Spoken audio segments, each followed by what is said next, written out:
All right, you guys. So we got the axle in here in the garage now where we can work on it a little more easier. First thing I'm going to do with this right here is I'm just going to get it cleaned up. I'm going to take some simple green. I've got a bristle brush, got a paint scraper right here. I'm going to just kind of go to town on this thing, get it cleaned up as best I can.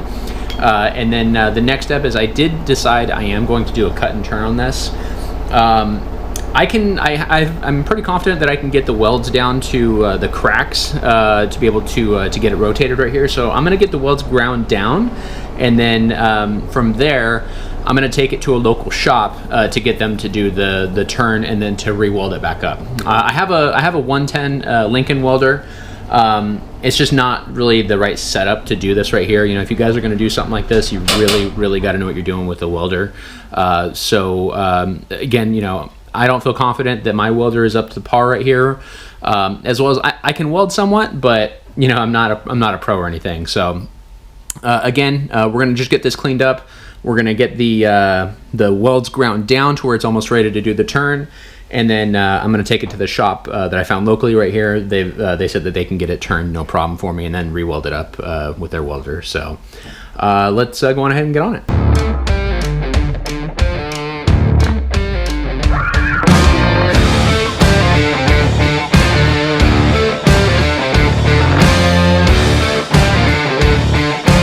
Alright guys, so now we're going to go ahead and start grinding on this right here. I'm just going to take it down to the cracks. I'm trying not to gouge the heck out of my tubes right here. But we're going to go ahead and get these welds ground down, and I'm going to get it as close as I can to get it ready to rotate.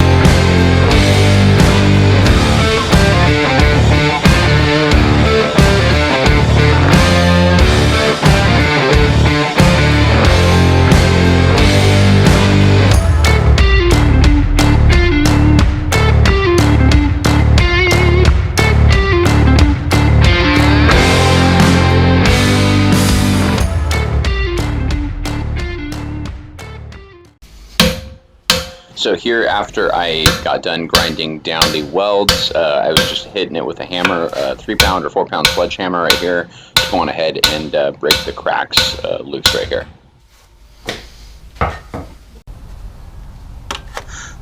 Originally, the shop was supposed to go on ahead and do the turn for me. The shop got backed up a bit, so I just decided to try and do the turn myself. So I got the axle back installed in the scow right here, bolted it all back down, marked it, and just kept checking the angle and adjusting it.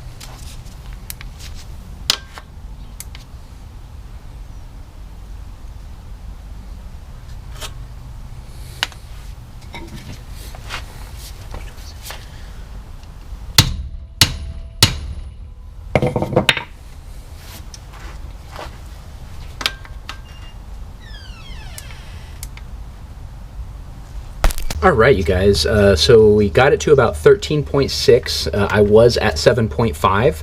I'm doing this at an angle in my driveway, so that's the reason for the numbers right here. But yeah, so this is about where I wanted it right here. I'm within like 0.1 of a degree, so I'm going to take it. So I'm going to call this one done, and then we will move on to the other side. And you can see my marks. It did not move much at all on my marks right here.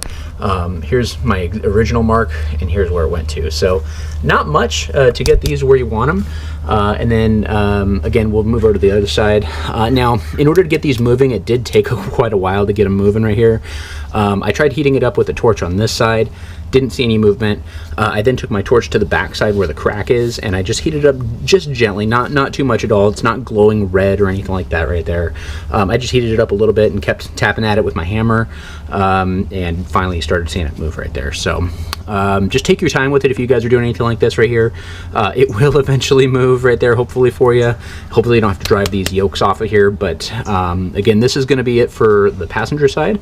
So now we can move over to the driver's side and start working on that one.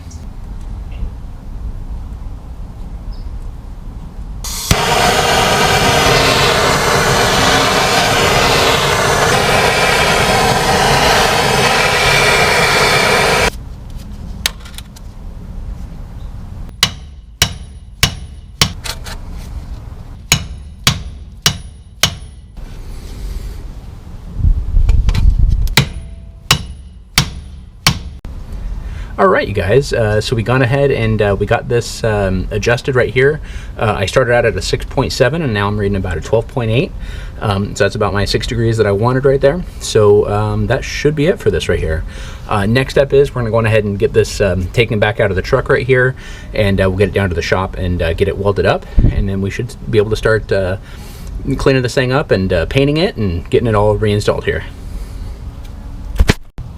All right, you guys, so after knocking these back to the right degree, doing a little more research, I want them both to be the same measurement. I don't want it separate on different sides right here. So I just matched this side to the other side on the angle.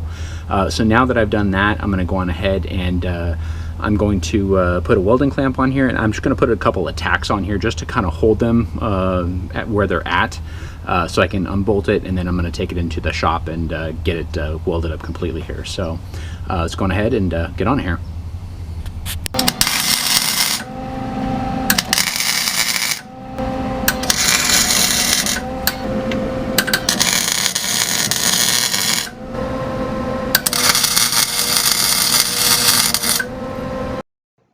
All right, you guys, so we got the axle back from the shop, got it all welded up. It's looking great. Next up is I went ahead and I touched it up with a wire wheel right here to kind of get it all cleaned up as much as I can. And the next step is we're going to go on ahead and start prepping this right here for our, we're going to get it ready for paint. We're going to be trying to do some pour 15, so we'll start getting it ready here. All right, guys, so we got the axle back in here. We got it degreased, and we used a metal prep solvent on it right here.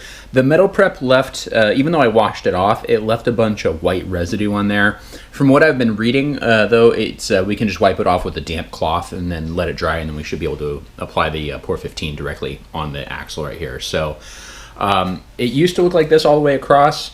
I just wiped this down with just a damp rag, and it cleaned it right off right here. So yeah, so we're just going to do that real quick, wipe it all down, and then we'll go on ahead and get started on the pour 15. All right, so we got 2 coats of the pour 15, and I did 2 coats of top coat on here as well of the pour 15. So this should be good for now. Hope you guys enjoyed the video. This is where we're going to leave off on it. If you guys liked it, please hit that subscribe button. It really helps out. And stick around. We're going to be getting this back installed and starting to put everything back together here in the next couple videos here. So again, thank you for watching, and we'll see you on the next one.